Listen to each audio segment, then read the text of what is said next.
want the best for them. No standing water means clean, good tasting, algae-free, mosquito-free, and virus-free water. No risk of electric shock, no risk of fire from faulty wiring. Cool water in the summer, warm water in the winter. Water delivered fresh from the water supply at 50 degrees year-round. Drinking Post water. We want to introduce you to Orange Slow Feeder, highest quality, longest lasting heavy-duty slow feed nets. Absolutely wonderful when it comes to longevity, where you're trailering, trail riding, or anything. These Orange Slow Feeder bags do promote slow feeding and great feeding of horses, and also will outlast anything you currently own. Check out Orange Slow Feeder. And we want to give a great big thank you to Total Equine. You're talking about nutrition, we're talking about feeds that matter, whether it's for horses, dogs, birds, or people. You want to check out Total Equine. Thank you for your support of Speaking of Horses. Today on Speaking of Horses, we catch up with two-time barrel racing champion Lynn McKenzie at the Midwest Horse Fair. The invitation to come, I feel bad for Nina. She lost her father, so I was the stand-in person to take her place. So it was like they called and go, we have to have an answer like now. So anyway, we talked yesterday. How many were here yesterday? Well, you know, we talked really a lot yesterday about the pattern, because when they call your name, the first thing that begins to happen, when you hear your name, of course, is the rider begins to happen. They pick the reins up, they start moving towards the back of the arena or the alleyway. And as soon as the rider begins to happen, the horse begins to happen. He's like, okay, we're getting ready, we're going, you know, so the horse is happening. And as soon as we are in this alleyway, then the pattern begins to happen. And yesterday we talked about, well, where's the timer? Okay, when the timer is back close to the alleyway, what does that tell me about my speed down the alleyway? Am I going to have speed or no when the timers are set like this? I'm going to have to kind of get my plan in my mind, you know, plan the run the plan kind of thing. I'm going to have it in my mind that I need to break those timers with some amount of speed. Okay, if my first barrel is out here, let's say this is like a 60-foot, then if I'm in good company, other good horses there, I'm going to have, that in itself will make me kind of have to take a little bit of a run at it. Now some horses, the Magnolia Missile horse that I rode, so let's say that's the barrel, here's the barrel.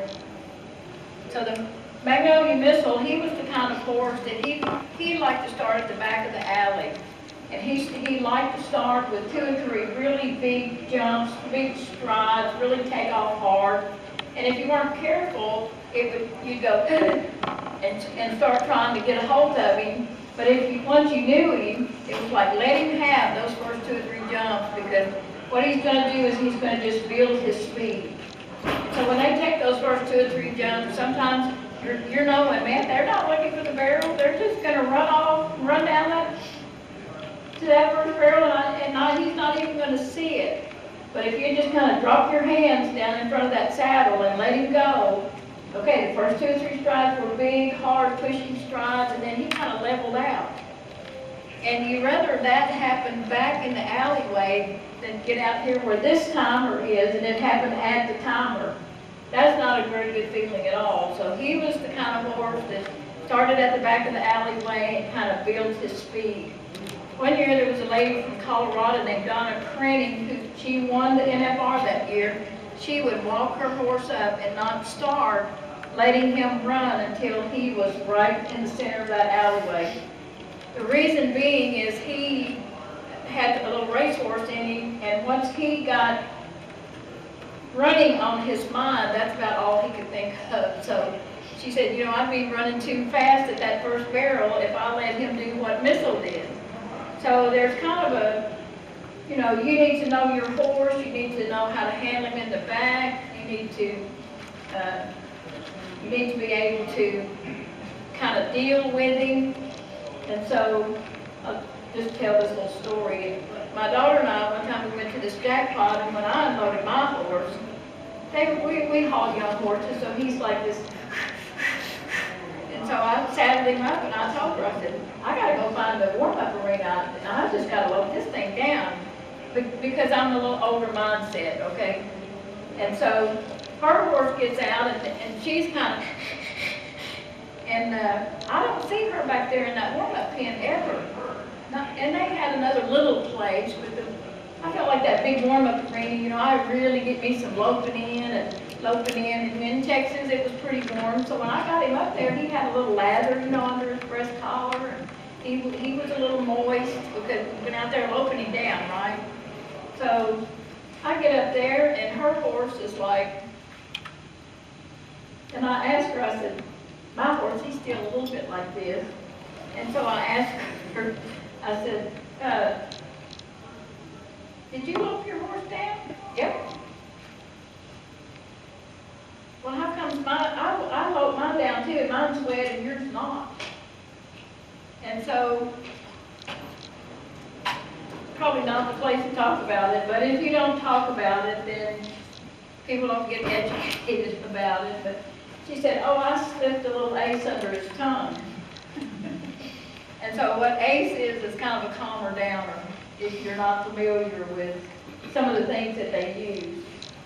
And the reality of it is that some horses, the more you lope them, and the more miles you put on them like that, the higher they become. I'm going to be real transparent and honest. So some, especially if you're dealing with young horses, do better if you will educate yourself along those lines. You need to talk to other barrel racers. It's not the place to say it, but sometimes it'll just save you just a lot, and the horse too, a lot if you can just sometimes, when they're just that fire-breathing dragon, when you get there, I mean, you're going to pay your entry fees, you had to buy fuel to get there, you might have to stop and eat a meal, so, you know, if y'all go up here for a weekend, we're going to go, you know, say Saturday and Sunday to big shows. What do you think you're going to spend in that big show idea? How much money is it going to lay out to go to the big show? How much? Couple hundred. That's kind of us sometimes, you know, and sometimes you go to those really big 3-day event things. Well, the thing is that, you know, we don't talk about it, we don't educate people because, you know, it's like, ooh, that's just a no. But it's a no-no that happens.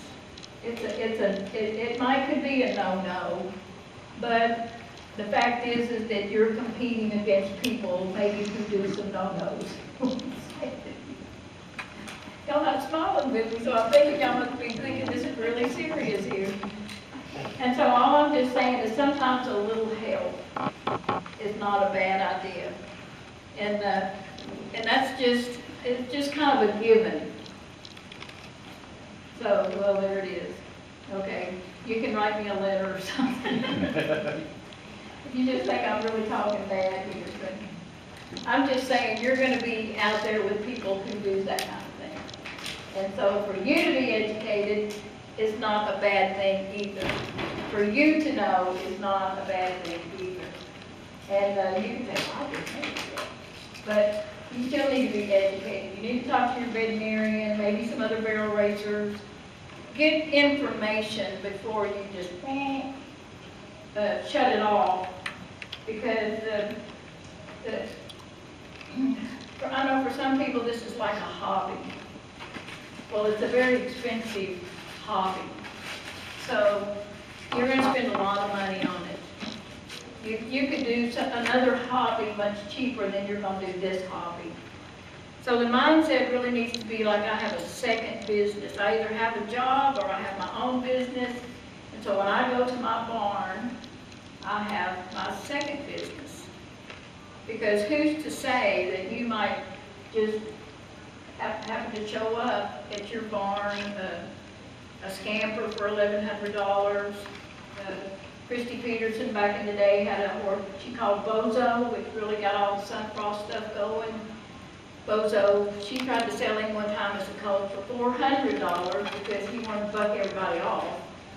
And so, you know, you really never know exactly what you could wind up with. There's always a chance or an opportunity, but the market is sometimes really pointed at that higher end. In other words, if you had a really good $7,500 horse, you're going to have a lot more trouble selling him than if you had a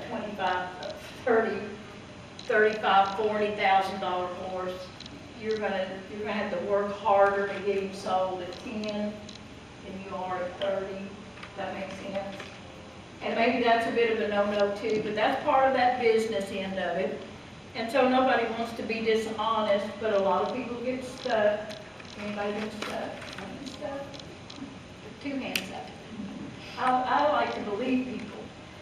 And so to do your research, to look at Equistats, which is, it's a place where you can go and see what they've won, if they're coming out of kind of name brand horses that have won type thing. It's just important that you become educated as your second job that you do when you get home.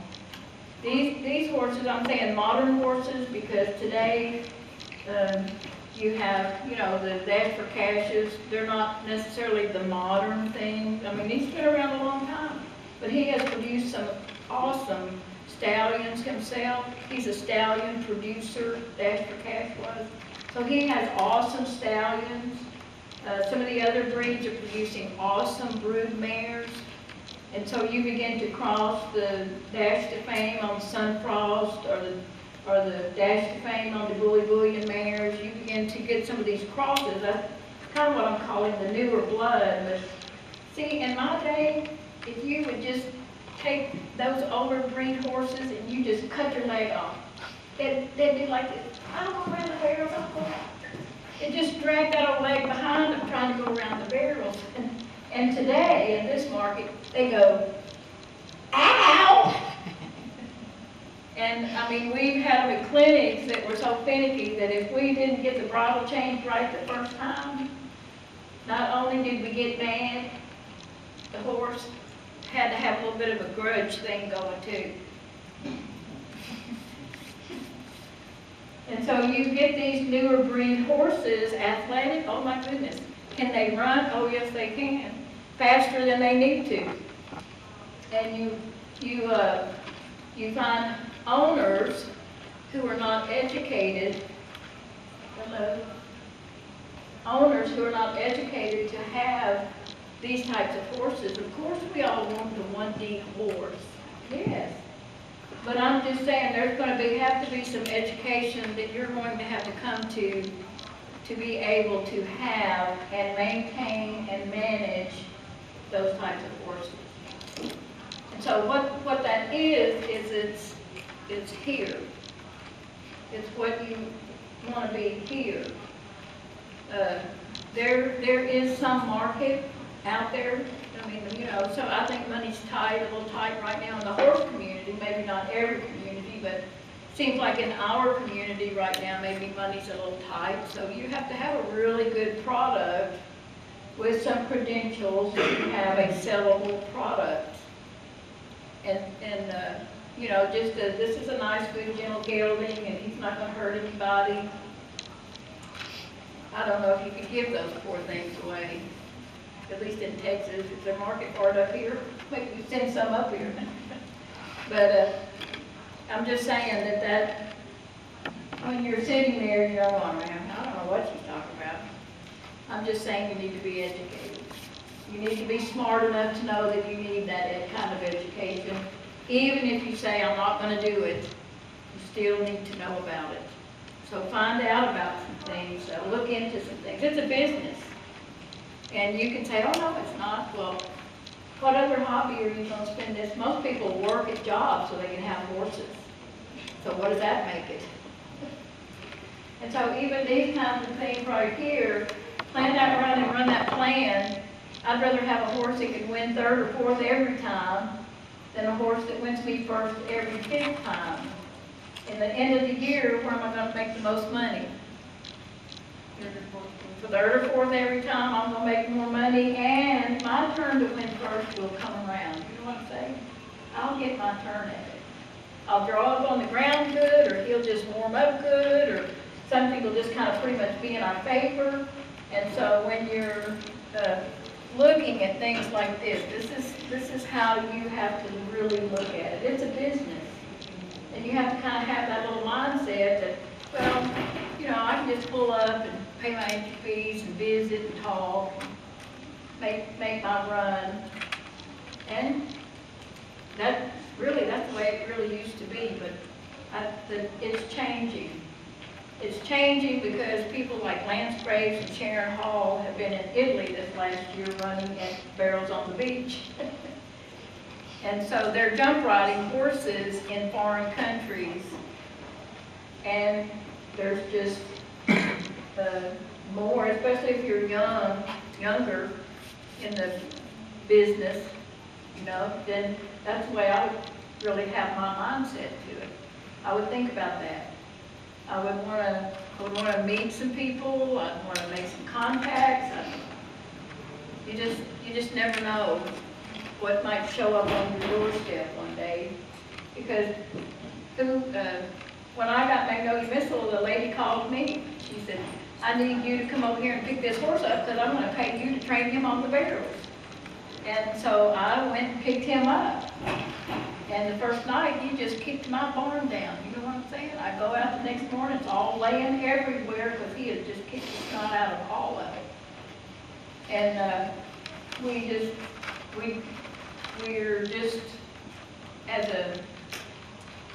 as a sport that really needs to move into a 21st century idea of what that all entails. And so looking at things like this, it might seem, well, I don't know why we have to do that. I'm just going to run barrels. Not anymore. You need to not have that mindset anymore. I'm going to take care of business, and this is part of my business. Plan the run. Look at that arena, where are the barrels at? Run the plan. And I don't know about up here, but sometimes I've been, and here is the bucking chutes. And so, when you're running at that kind of barrel, you're running and they're loading bulls. So when you talk about a little ace under the tongue, okie dokie then. So you just never know what you might get into. Sometimes coming from jackpots to rodeos, the smell is really different, the odors are different. So we carry a little big spacer rub.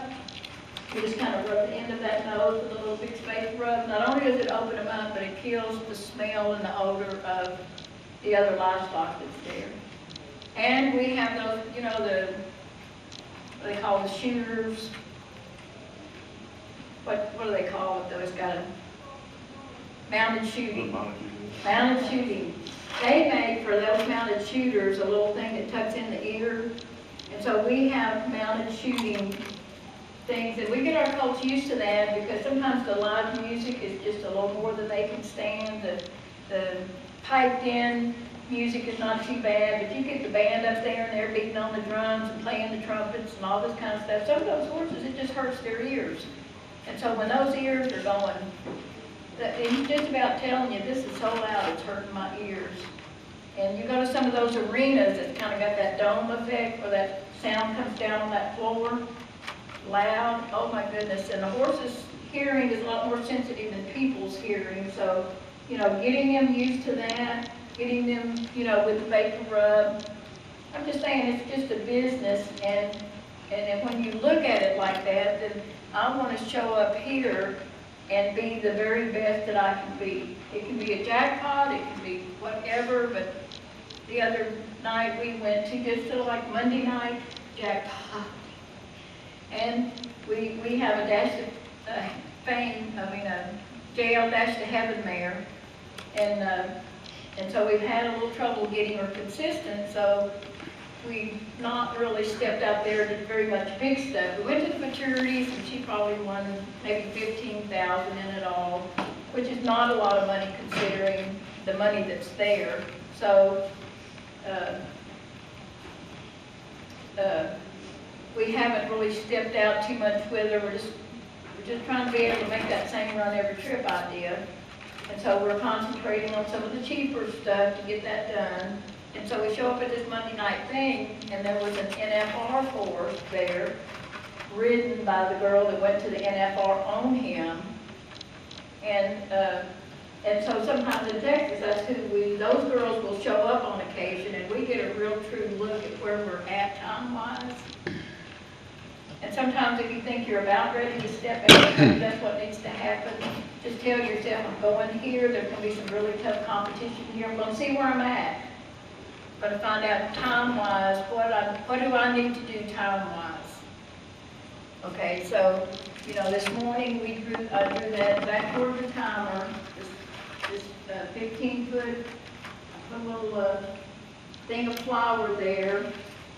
From this alleyway, if I just let that line come straight back, my first turn in the alley, or in the barrel race, we say, well, there's 3 turns in the barrel race. No, sometimes there's 4. And the first one being on that line. And so before the thing starts, we stand in the middle.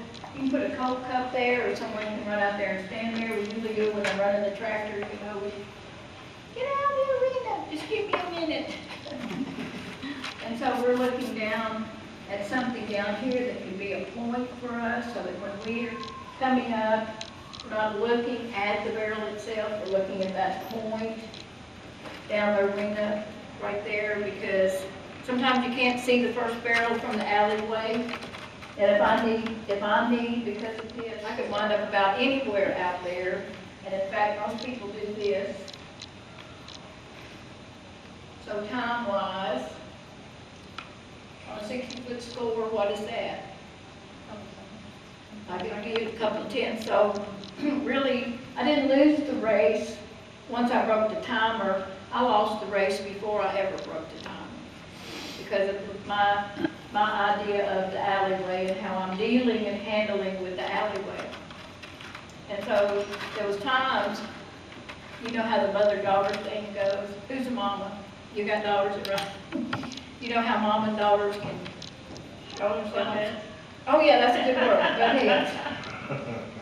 And so my daughter Jennifer, if you keep up with us on Facebook, okie dokie, and so she's telling me that my horse isn't going to do it like that. And so I'm trying to be sweet. I'm really trying to be sweet. And finally, she is like so adamant he's not going to do it like this. I finally tell her, you know what? Then you need to sell him. Because if you don't do it like this, you're not going to be competitive. And if you think you want to be competitive, he's going to have to do it just pretty much like this. Because there's just that dynamic. You don't teach it for 35 years and not realize the dynamics. But if I say, I have to draw it backwards to get it right, but my flower line. So here I am running to this barrel. So I get almost there, and then I move off this line, because really to get to this, I need to hit that line. And so once I start moving away from that line, then I'm not moving to that line, and this is a big angle back here. That's a lot of space to cover. The second barrel is probably the most difficult barrel to turn because of the amount of rotation that's from one side of the barrel to the other side of the barrel. These lines are very wide apart. And so to make that rotation and hit this line, I cannot move away from that line. I have to keep moving toward that line. So what we was trying to get him to do this morning was to I'm not drawing it very good, but I really wanted most of the rotation to be down in this portion.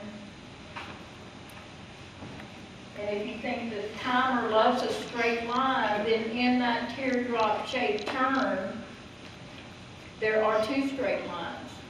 And so what if I do get a little deeper right here? Is it going to cost me?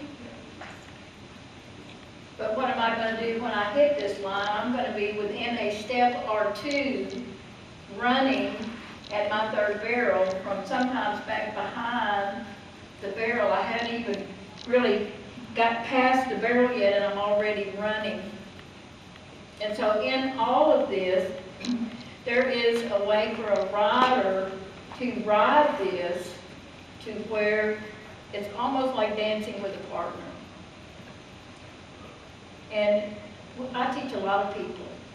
And so I don't know about each one of you, but because I teach a lot of people, I find that we have riders that are trying to make horses do what the horse is already trying to do.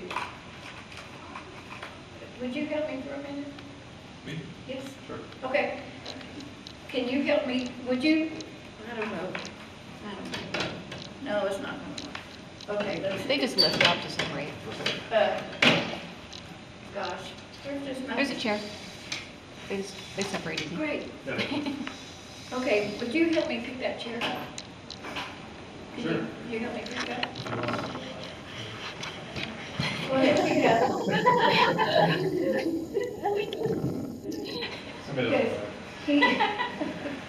he is trying to do what I'm asking him to do, but what am I doing?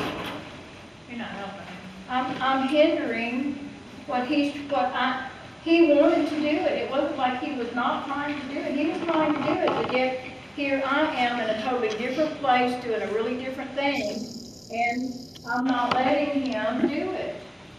So what is the point of practice? Why do we practice? So that he will learn to do it. But yet we have micromanagers in the saddle who keep trying to make them do what they already want to do. Okay? If I'm just working with him to let him do what he already wants to do, most of them are very willing to do it. We teach them how to not be willing. Then if he's turning to the right and I roll my weight down in on that inside stirrup, how is he going to balance me if I'm centered here, but when I start turning, I just kind of drop my shoulder and drop my hip, and all the weight goes here. Okay, so would you believe that weight produces power? Yes. Can weight produce power? Yes. Or it can be counterproductive to power. Okay, so if I'm dancing with the partner and the partner's going here, what's the matter with me doing?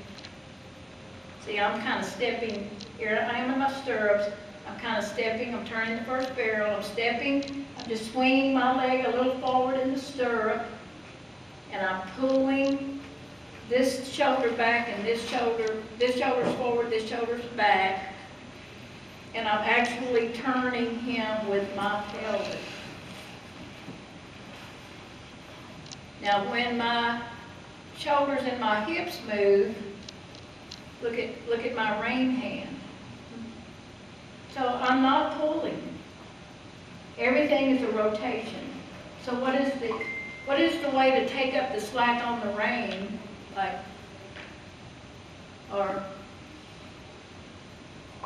It's the rotation in the back, it's the rotation in the wrist, it's all in that rotation because he's just trying to do his job.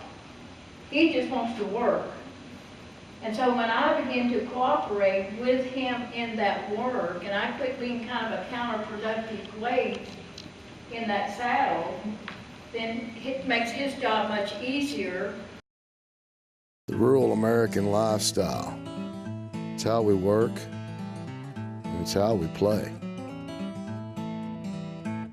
It's how we learn and how we enjoy the finer things in life.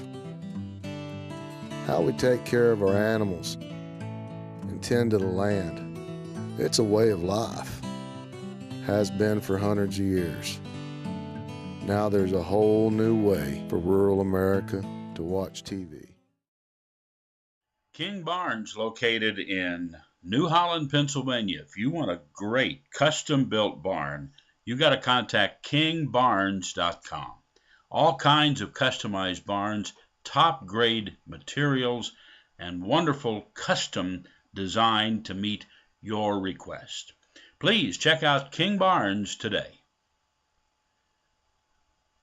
Source Nutrition. One of the fine sponsors, Source Nutrition, micronutrients developed from the seaweed harvested off the coast of Maine, aids in digestion, helps with older horses, keeps everything moving fine in your horse's digestive tract. Check out Source Nutrition.